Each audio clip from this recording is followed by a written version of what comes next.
मेरी story cover की। आपके न्यूज़ चैनल से लेके रेडियो चैनल्स पे मैंने आपके गाने के साथ अपनी बुक का प्रमोशन करने का चांस मिला। यहाँ पर भी मैंने बहुत सारे स्पीच दिए। बड़े-बड़े कॉलेज यूनिवर्सिटी में जाता हूँ। एक चीज़ मैंने बहुत कॉमन सीखी है। मैंने भी आपके कानपुर में रह के पढ़ाई की। यहीं से अपने स्ट्रगल का एक दौर शुरू किया। कहते ना कानपुर हमारे अभी मैं और धनंजय से बात कर रहे थे तो वर्ल्ड के शायद शायद टॉप तो 15 में सबसे हैप्पीएस्ट सिटी में आती है। और मेरा लगभग शायद एक या 1.5 साल बाद कानपुर में आना है, क्योंकि बहुत सा समय एक ऑनलाइन की ऐसी दुनिया होती है जहाँ पर आपका एक असली संघर्ष होता है। आप एक क्लास अगर मिस करते हैं तो आपको बहुत सी चीजों का सामना करना पड़ता है, हजारों यूट्यूब चैनल्स। तो शिक्षा और संस्कार दो चीजों से मिलकर बनी होती है हमारी सफलता। किसी ने बहुत कहा है कि रख हौसला वो मंजर भी आएगा, प्यासे के पास चलकर समंदर भी आएगा, तू थककर मत बैठे मंजिल के मुसाफिर, मंजिल भी मिलेगी और मिलने का मजा भी। सबसे बड़ी जो शुरुआत होती है मैं आपको बता दूं, जीवन का एक बहुत अमूल्य समय होता है 18 से और 30 वर्ष का। इस समय में जितना ज्यादा आप संघर्ष करते हैं, जितनी ज्यादा आप तपस्या करते हैं, कहते ना कि विद्यार्थी का जीवन तपस्वी का जीवन होता है। और जिसने इस तपस्या को, इस तप को कर लिया, वो हमेशा हर एक उस तापमान को पार कर जाता है जहां से उसकी शिक्षा से सफलता की शुरुआत होती है। क्योंकि कहते हैं ना कि सफलता एक दिन की कहानी नहीं होती। सफलता ईएस का उसका रिजल्ट आया, 5 बार एसएसबी दिया उसने। और एसएसबी अगर आप बात करें तो मैं इसको आईएएस और बीसीएस से ज्यादा टफ मानता हूँ, क्योंकि ये 5 डेज का प्रोसेस है जिसमें आपके मनसा वाचा कर्मणा तीनों तरह से आपकी चीजों को चेक किया जाता है, चाहे first day to 5th day. गाँव का बच्चा, किसान का बच्चा, आप यकीन नहीं करेंगे जब वो, मैं नाम नहीं लेना चाहूंगा उस कोचिंग का, मैंने छोड़ दिया। लास्ट 3 इयर्स मैंने वहां पे डिफेंस में बहुत अच्छे से काम किया। 3 साल किसी छोटे से गांव से निकल के गया, मुझे खुद ही पता था। छोटे से स्कूल में पढ़ाता था, धनंजय सर के चैनल से शुरुआत की टीचिंग की। मुझे नहीं पता था कि एक दिन मैं उन लाखों बच्चों के, उन हजारों बच्चों के भविष्य का एक वजह बन जाऊंगा जो उनकी सफलता को तय करेगी। क्योंकि शिक्षा, अगर आज की आप शिक्षा की बात करो, आज के संघर्ष की बात करो, संघर्ष हर एक वो बच्चा तो यहाँ पर इन कुर्सियों पर बैठा है, आप नहीं बैठे, आप यकीन मानिए, आपके वो माँ बाप का एक आशा बेटी है, ऊँट बेटी है जो आपको सफल देखना चाहता है। हर एक उस पड़ोसी के ताने आप लोगों का इंतजार कर रहे होते हैं, जो ये कहते हैं कि इनका बेटा, इनकी बेटी कुछ नहीं कर पाएगी। तो बहुत अच्छी लाइनों के साथ में एक तो और बात कहना चाहूंगा कि किसी अपने ने कहा था कि हुनर नहीं है तुम, आज गैरों से कहलवा दिया कि होनहार हो तुम। किसी अपने ने इतनी गैर जिम्मेदारी से तोड़ा मेरा दिल कि आज मेरी कामयाबी के जिम्मेदार हो तुम। तो समझ लीजिए आपके अंदर जो, अंदर की जो आग है, वो आग आपके सीने में जल रही है। वो आग आपके सफल होने के बाद ही एक नया कीर्तिमान स्थापित करेगी। और एक बात याद रखना, कभी मत सोचना कि ये बड़े बड़े शहरों में रहने वाले बच्चे, ये सीबीएसई बोर्ड और ये मिलिट्री स्कूल और आर्मी पब्लिक स्कूल, सैनिक पब्लिक स्कूल के पढ़ने वाले बच्चे ही सफल होते हैं। एक किसान का बेटा भी जवान बनता है, किसान का बेटा भी हिंदुस्तान का नाम रोशन करता है, बशर्ते उसके अंदर भी स्वामी विवेकानंद जी जैसा जोश, जुनून और जज्बा होना चाहिए।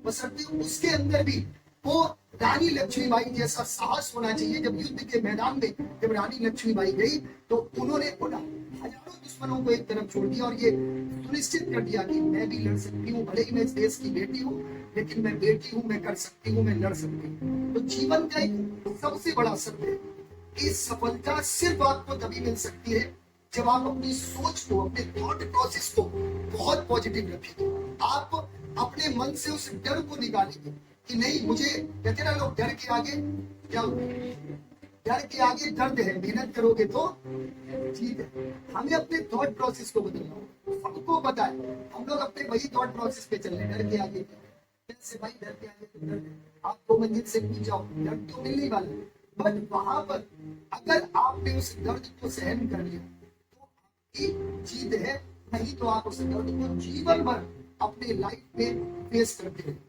मैं एक छोटा सा उदाहरण देता हूँ।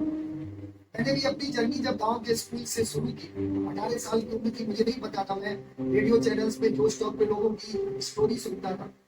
मुझे आज भी याद है जब मैं अपने सर को देखता था, अपने सर से, तो मुझे लगता था कि अरे पता नहीं मैं कभी गिर पाऊंगा या नहीं गिर पाऊंगा। लेकिन जब उस जोश टॉप पे मैं गया, मेरे लिए बहुत बड़ा सपना था, क्योंकि मात्र at the age of 25 when I was speaking about myself, how I started my journey, and till now I am on the top where all the students are working very hard, and I am the reason behind the success of those students who belong to a poor family from a poor background.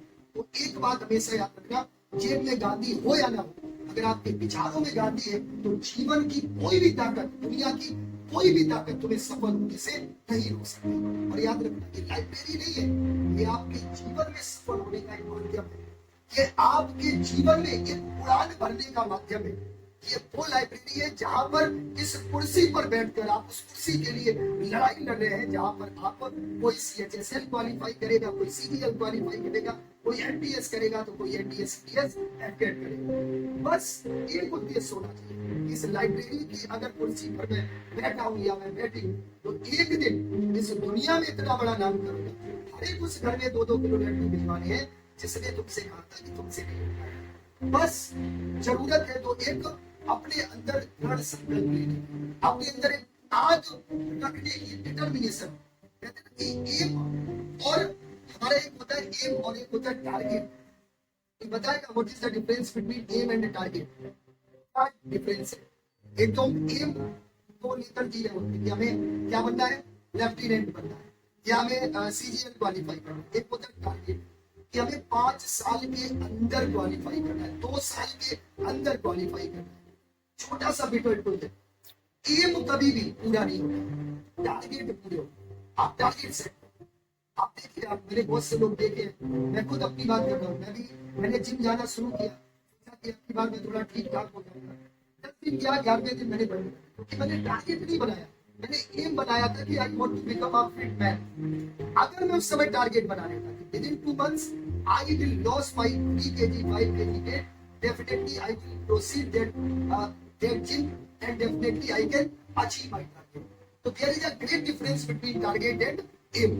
आप target बना लिया, आप अगर target बना लिया, आपने सोच लिया कि मुझे इस लाइब्रेरी में बैठना, आपकी लाइब्रेरी का बहुत अच्छा नाम है, पढ़ा देखिए, मतलब क्या पॉजिटिव वाइब्स आप निकल जाएंगे। सर ने जब मुझे बताया तो मुझे लगा कि मुझे तो जरूर जाना चाहिए, है ना, क्योंकि आपको मैंने कहा कि everything depends on your thought process. मैं 1 मिनट का टाइम और दूंगा, इसके बाद मैं अपनी बात खत्म करूंगा कि इस जीवन में जो आपकी थॉट प्रोसेस है ना, जैसा आप सोचते हैं वैसे बन जाते हैं। आपकी सोच ही आपको बड़ा आदमी बनाती है, आपकी सोच ही आपको छोटा आदमी बनाती है। एक बहुत बड़ी कहानी जिससे आप लोग, मुझे लगता है इसके बाद मुझे कुछ भी कहने की जरूरत नहीं पड़ेगी। 2 मित्र थे, अनुराग और अंकुर, दोनों एक ही रूम में रहते थे, टेंट के रूम में रहते थे, और दोनों का उद्देश्य था कि मुझे IAS बनना है। वो डेली लाइब्रेरी आते थे, और रात में लाइब्रेरी जहाँ से पढ़ के बहुत सारे बच्चे अपने उद्देश्यों का पालन करते और सक्सेस होते हैं। तो जब वो रूम से लाइब्रेरी की तरफ आ रहे थे, तो अनुराग और अर्पित, में थोड़ा सा नाम चेंज करूंगा, अनुराग ने अर्पित से कहा कि आज हम अपने रूम की लाइट ऑफ करना भूल गए और फैन ऑफ करना भूल गए। अर्पित ने कहा, अरे क्या यार फालतू की बात कर रहे हो, कौन मेरा रूम है, कौन, I am not the owner of that room, मैं ऑनर नहीं हूँ, मैं 5000 रुपए रेंट दे रहा हूँ, चलने दो, शाम को बंद करेंगे। लेकिन अनुराग के मन में आया कि नहीं, ये तो गलत है, मैं जिस रूम में रह रहा हूँ उसकी रिस्पॉन्सिबिलिटी मेरी है, मेरी जिम्मेदारी है, तो मैं उस रूम की लाइट और फैन ऑफ करूंगा। अनुराग वापस जाता है और लाइट और फैन ऑफ करता है। दोनों पढ़ने में अच्छे थे, दोनों UPSC क्वालिफाई करते हैं, IAS बन जाते हैं, दोनों की अलग अलग जगह पोस्टिंग होती है। एक टाइम ऐसा आता है, क्योंकि जब उद्देश्य बड़े होते हैं, नौकरियां काम नहीं करती है, हम लोग बिजनेस के बारे में सोचते हैं। तो दोनों ने सोचा कि अब मुझे अपनी अलग अलग, उन्होंने कंपनी खोली। अनुराग की कंपनी थी वो ग्रो कर गई, लेकिन जो अर्पित की कंपनी थी वो लॉस में आ गई। एक दिन अर्पित ने एक पेपर में एडवर्टाइजमेंट देखा कि आज की अनुराग की कंपनी में मैनेजर की पोस्ट खाली। तो अर्पित ने देखा दोस्त की कंपनी है, अनुराग से मिला, बोले I want to join your company because you have also the post of manager. और अनुराग ने कहा ठीक है, तुम तो मेरे दोस्त हो यार, तुम्हारी कंपनी है, जैसे चाहो वैसे काम कर लो। ये चीज अनुराग ने तो बोल दी, अर्पित के मन में एक बात चल रही थी। उससे पूछा, दोस्त मैं एक बात पूछ सकता हूँ? पूछे कि हम दोनों पढ़ने में अच्छे थे, दोनों यूपीएससी की तैयारी कर रहे थे, दोनों आईएएस बने, दोनों ने एक साथ कंपनी शुरू की। बट आज तुम कंपनी के ओनर हो और मैं तुम्हारी कंपनी में नौकर। What is the reason behind it? Anurag laughed continuously। Anurag ने हंसना शुरू कर दिया। बिल्कुल बड़ा बुरा लगा, यार तुम हंस क्यों रहे हो? तो उसने कहा तुम्हारी सोच, बहुत ध्यान से सुनना, तुम्हारी सोच नौकर जैसी थी इसलिए तुम हंस रहे थे, इसलिए आज तुम नौकर हो। और मेरी सोच मालिकों जैसी थी इसलिए मैं आज मालिक हूं। ये बात अर्जुन को बड़ी प्रिय थी। कैसी बदतमीजी भरी बात कर रहा हूं? तो मुझे कैसे कह सकते हो मेरी सोच नौकरों जैसी है? तब अनुराग ने याद दिलाया कि याद करो वो दिन हम लोग एक ही रूम में रहते थे, भले ही हम किराए के मकान में रहते थे, कमरे में रहते थे। हमने जब तुमसे कहा कि कमरे की लाइट ऑफ करनी है, फैन ऑफ करना है, तो तुमने कहा कि मेरा कमरा नहीं है, हम किराया देते हैं, हमारी रिस्पॉन्सिबिलिटी नहीं है, शाम को बंद कर देंगे। तो जैसा आप सोचते हैं वैसे ही आप बन जाते हैं। तो सबसे जरूरी क्या है? आप अपनी थॉट प्रोसेस को चेंज करो। आपको अपने मन में ये चीज बिठानी पड़ेगी कि डिसिप्लिन इज 100% एसेंशियल फॉर अनुशासन ही शासन करने का कारण बनता है।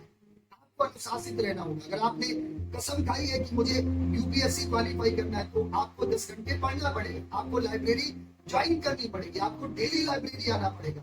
अगर आप इस सोच के साथ, एक अच्छी सोच के साथ अपने आप को अनुशासन में रखकर और एक टारगेट यानी कि लक्ष्य अपना बनाते हैं कि मुझे 1 साल के अंदर, 2 साल के अंदर इसी लाइब्रेरी में बैठकर यहीं से अपने सपनों को उड़ा देनी है। दुनिया की कोई भी ताकत तुम्हें तुम्हारे लक्ष्य तक पहुंचने से नहीं रोक सकती, क्योंकि कहते हैं कि कोई भी लक्ष्य मनुष्य के साहस से बड़ा नहीं, हारा वही जो लड़ा। तो बस लड़ना है, एक युद्ध है जो आप खुद के विरुद्ध लड़ना शुरू जिस दिन आपने कर दिया उसी दिन आपकी सफलता सुनिश्चित हो जाएगी। तो फिर से एक बार बहुत बहुत धन्यवाद। मैं बहुत ज्यादा समय नहीं हूं। फिर से मैं एक बार धन्यवाद देना चाहूंगा सर का और आप सभी लोगों का भी, कि आप इतने कंसंट्रेट होकर मुझे खड़े होकर सुनते थे। लास्ट 2 सालों में मैं नहीं आया और आज सर की वजह से, धनंजय सर की वजह से आने का मौका मिला। एक बात मैं और कहना चाहूंगा कि शुरुआत आप कहीं ना कहीं से करते हैं। मेरे लिए भी वो बहुत अच्छी शुरुआत थी। एक छोटा सा मिटेक्सा चैनल से जब मैंने शुरुआत की, मुझे नहीं आसान समझ उस दिन इनको लहरों ने बगावत कर ली है। हम परवाने हैं मौत समा, मरने का किसको खौफ यार, रे तलवार तुझे झुकना होगा। गर्दन ने बगावत कर ली है, गर्दन ने बगावत कर ली है। सफलता पानी है अपने माँ बाप के सपनों को पूरा करना है। और इस दुनिया में माँ बाप के सपनों से बढ़कर कोई भी सपना नहीं हो सकता। और जिस दिन तुमने सपने को अपना बना लिया, दुनिया की कोई भी ताकत तुम्हें तुम्हारे लक्ष्य तक पहुंचने से नहीं रोक सकती। और ये मैं वादा करता हूँ आपसे, यही पढ़ाकू लाइब्रेरी एक दिन तुम्हें इतना बड़ा लड़ाकू बना देगी कि आप अपने हर एक एग्जाम में क्वालिफाई करेंगे। तो thank you very much. Thank you.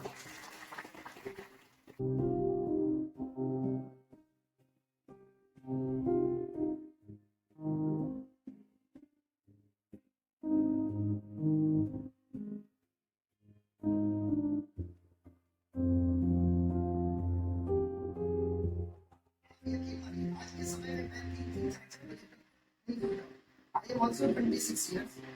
क्योंकि मुझे मेरे अंदर एक बात बैठ गई। मैंने कहा कि किसी एक बेइज्जती को अपने दिल पे बिठा, ठीक है। मैं कहता हूँ मेरी जब बेइज्जती हुई, किसी ने कहा कि बहुत बड़ा अंग्रेज बना है, तो मैंने बुक लिख दिया स्टूडेंट। जब मुझसे किसी ने कहा तुमसे नहीं हो पाएगा, तो मैं यहाँ से दिल्ली चला गया और दिल्ली में पढ़ाना शुरू कर दिया। आज आप NDA, CDS, MTech, army, air force में कहीं पर भी सर्टिफिकेट करेंगे आपको मिल जाएंगे। उससे बड़ी जब बेइज्जती हुई तो आज अपनी खुद की कंपनी खड़ी है। तो सीधी सी बात, आप अपने सपनों को जीना सीखें। अगर आप सपनों को जीना सीख गए तो आपको मिलेगा। अच्छा, कभी किसी को वेब सीरीज देखते हैं टाइम में नींद आई है? मन लगता है वेब सीरीज देखते हैं, पढ़ाई में तो मन लगने लगेगा, नींद अपने आप गायब हो जाएगी। तो किसी आप पढ़ के जाते होंगे आप लोग, तो तब 11 बजे 12-1 बजे तक आप लोग रील वगैरह देखते रहते हैं।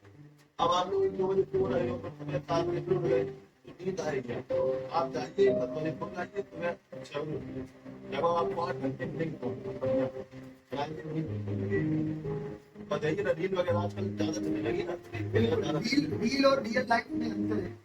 इस डिफरेंस को आप लोग थोड़ा सा समझो। जरूर कहूंगा, लाइफ और रियल लाइफ बहुत बड़ा You agree with me or not?